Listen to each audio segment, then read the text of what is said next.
what's going on, guys? DJ Matt, M-A-D, DJMatt.com, and today I am going to teach you how to create a loop buildup, and it sounds like this.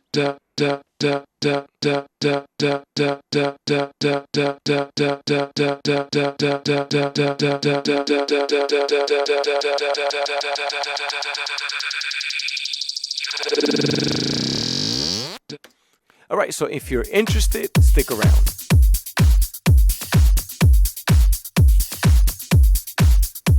Here we go. So the first thing we're going to do, we are going to mute this right here because we're going to do this from scratch. The second thing is you want to look for a piece of audio that you want to loop. We're going to use the same piece of audio that we just used in the sample, which is this right here. I already created a 1-bar loop. Make sure you create a 1-bar, 2-bar, 4-bar, 8-bar, and so on and so on. An even number of a bar. So once you have that, you open up the sampler control, you look for that loop or a little piece of audio, and you drag it on the sampler control.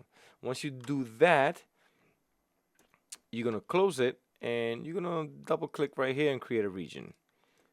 Okay? Once you create that region, you make it as long as you want.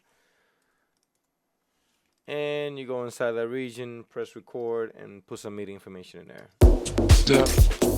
Okay, once you have that, you are going to extend that as long as you may like or you are using it. Okay, in this case, as long as the region right there. All right, so now when I play this, let me just solo so you can only pay attention to what we're working on. So when I play it, you only hear it once, although the note is being sustained all the way through. So what I want to do, I want this to loop. So I'm going to go to sample control. I'm going to go to this option right here, which is loop mode, and I am going to turn that on into continuous. So when I play it now, it's going to continuously loop. Okay, but that's all this doing, is not doing anything. The next thing I am going to do, I am going to the sampler track. I'm going to turn on write automation, and this little bad boy right here, this little line, this green little line, okay, it's called set sustain loop end, and there's another one in the beginning called set sustain loop start. So I'm going to go to the end, and I'm going to play the song, and as I play it, I'm going to move this bar so I can get a automation track lane open. Where is it? Okay, you saw it open up right there. Let me turn off the write automation off, and you see these two little pieces. So I'm going to grab one and put it in the beginning, and I'm going to grab the other one and put it at the end. Let me just close this right here so I can have some more real estate.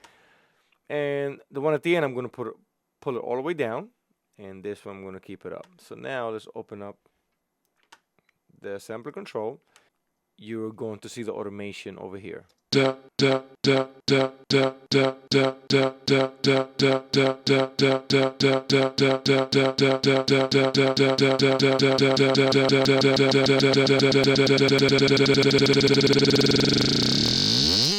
basically what it's doing is making the sample smaller and smaller and smaller and smaller and smaller and smaller as it loops, and it gives you the impression that it's just going haywire nuts. All right, so the next thing that I did on the sample that I played you guys, I used the filter. So right here, you just turn on the filter, and on the shape, I selected a high pass 24.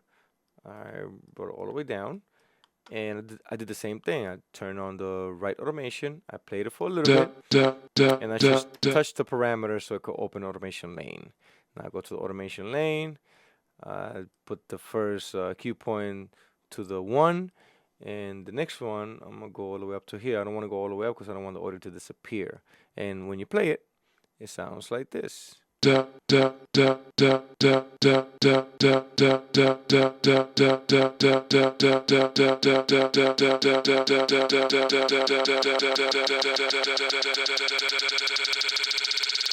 Okay, that sounds really cool. In this case, I could fix the reso.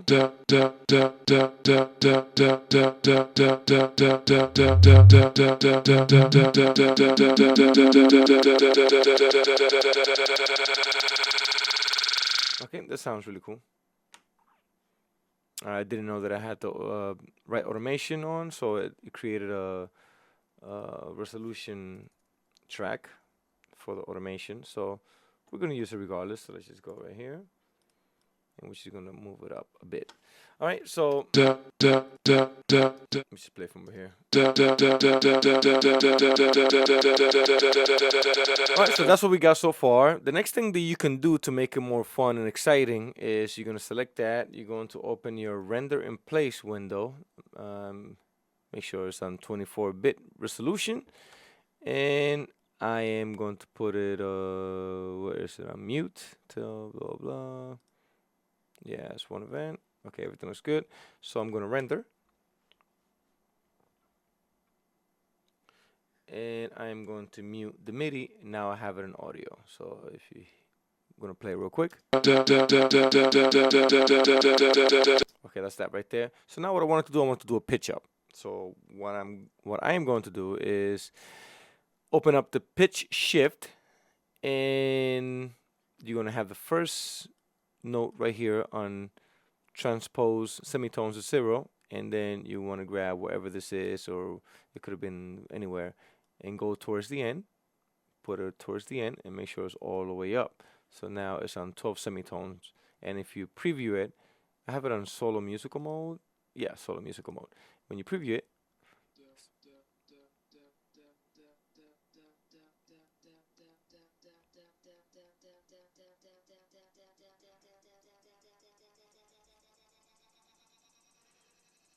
all right, so we're going to process that.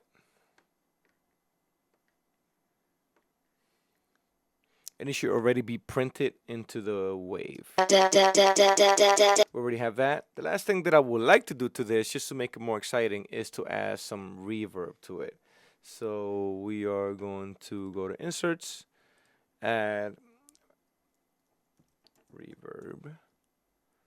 Let's add the Roomworks. At the Roomworks, you know, I'm a little sad, but they didn't update the GUI on this, but regardless.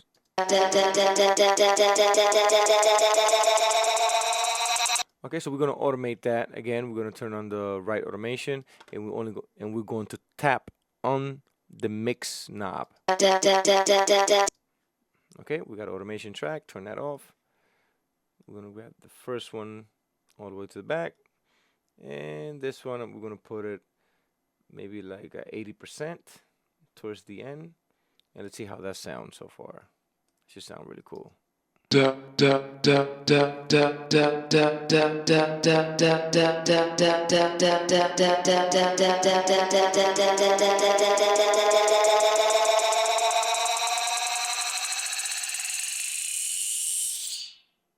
Okay, that's it right there. A sample build-up using sample control, brand new in Cubase Pro 9. I hope you guys like this. I hope you guys learned something. If you guys were using a different method, this is a brand new method available for us Cubase users. Thank you guys so much for watching this video. I hope you guys learned something. Please like, subscribe, and comment if you guys have any questions, any steps, and so on and so on. Thank you very much, and I'll catch you on the next one.